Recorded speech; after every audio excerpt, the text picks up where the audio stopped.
My worthy opponent, Mr. Kyrie, listening to you, I feel overwhelmed with the facts and the math that you have provided. I must confess I am a failed economist and cannot always adequately grasp that waterfall of facts. But I have a better sense, I think, of history. So it's a question of time span. If one were to go back 300, 400, 500 years, then, of course, the dominant economy was China, and the place of learning was India. But again, I must confess, ladies and gentlemen, I am a poor economist.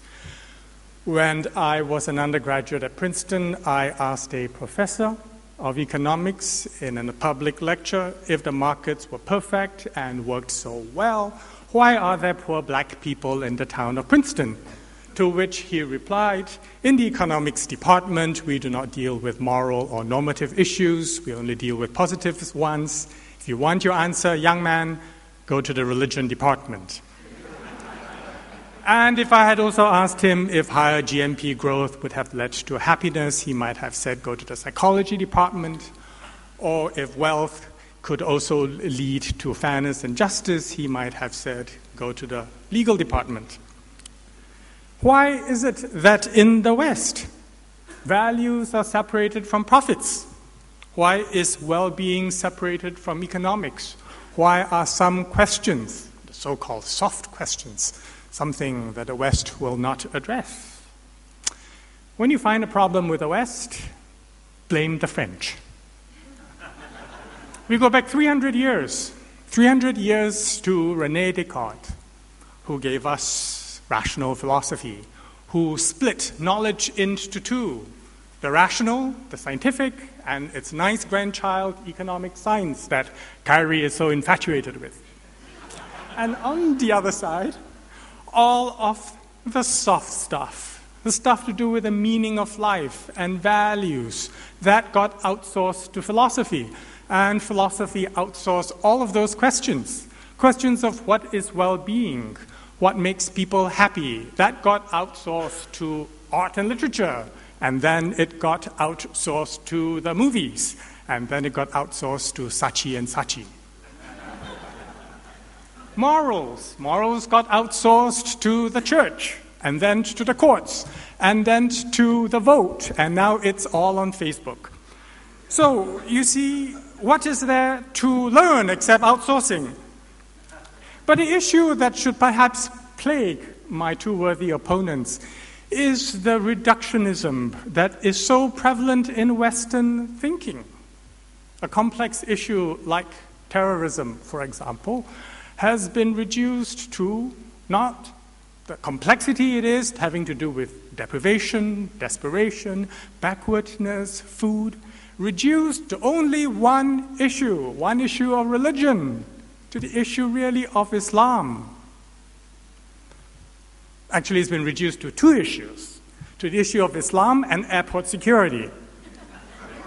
And I don't know why taking off my shoes all the time will improve the state of safety in the world. But perhaps we should take a hit at the financial economists, since we have all taken a hit at their foibles.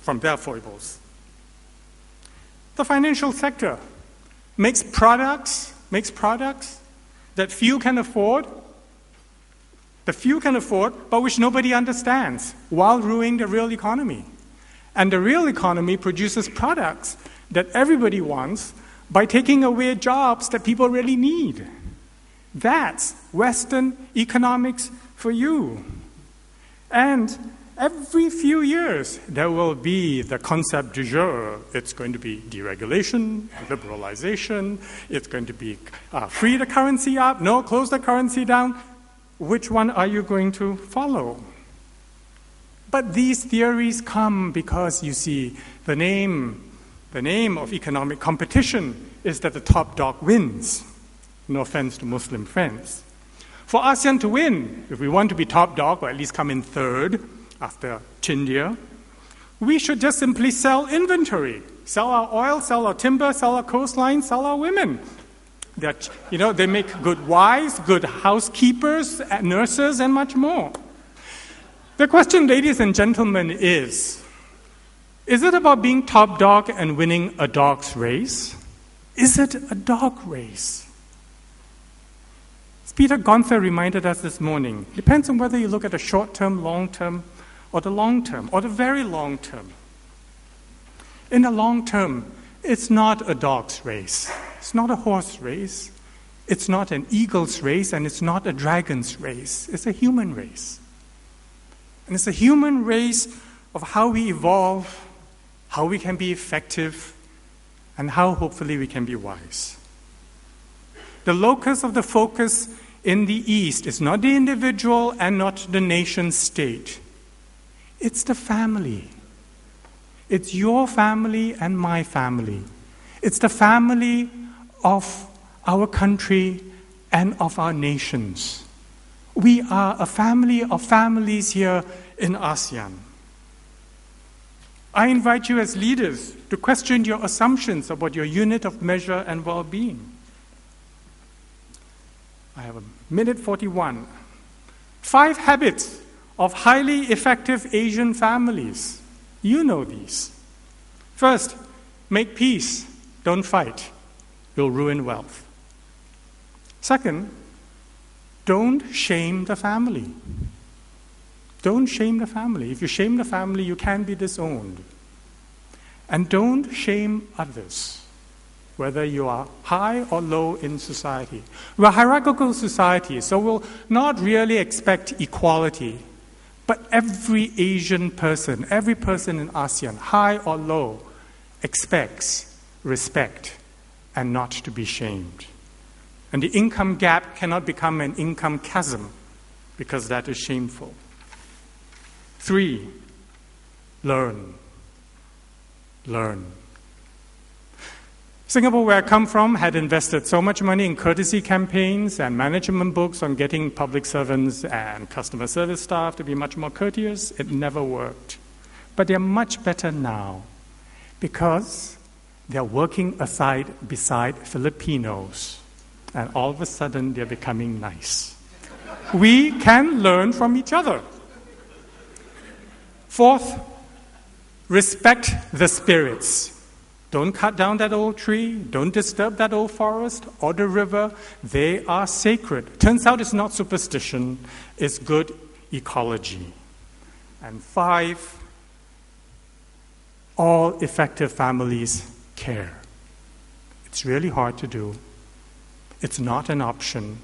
It's essential. I rest my case, ladies and gentlemen. Thank you.